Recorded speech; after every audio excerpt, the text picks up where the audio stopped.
back. I'm glad you took time out to come and enjoy us.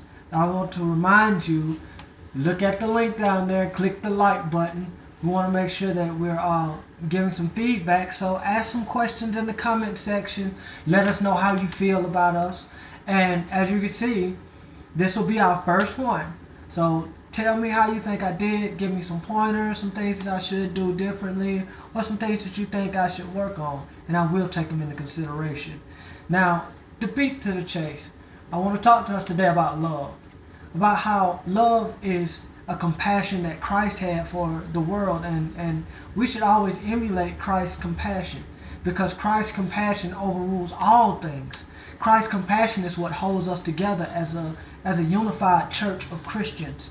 Now, when I say church, don't get it confused as if I'm being denominational. I don't seek to consider each one of us as different. I want to consider us all in unification through Christ Jesus. So when I say church, I'm talking about anyone that confesses Christianity in their heart and believes in Jesus Christ. Now, with that out the way, I want to talk about the love. The fact that each of us have been hurt before. All of us have suffered before. All of us have been through situations where we didn't know how we were going to come through the outcome. But Christ gives us a promise. He said that when he left, he was going to leave a comforter. That comforter is the same here. It's the same across seas. It's the same where you're at. It's the same at where your friends are at, where your enemies are at. It's no matter who you are, Christ's compassion is there. But we have to look through our situation to see his destination that he has for our lives. I want to encourage you. Don't ever give up on yourself. Never give up on love. Never give up on being better than you were yesterday. Each of us should take a look at our heart and see if our hearts are showing the love and the compassion that Christ had.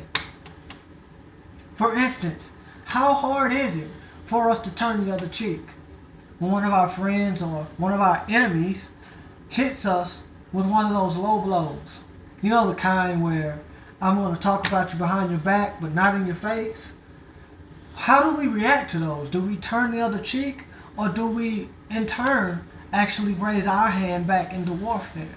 Do we add on to the warfare where Paul said we wrestle not against flesh and blood, but against principalities, against the spiritual wickedness in high places? The rulers of darkness are what we war against. It's not the blood, the flesh and blood. It's not the human beings that we're warring against. This is a spiritual warfare, a spiritual battle.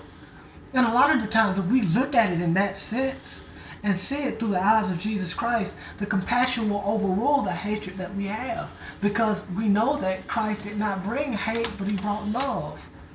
But now his love is so realistic because he's good that it causes other people to hate us for being good. So it's kind of iffy at sometimes where you might not understand it, but he said his wisdom will confound the wise.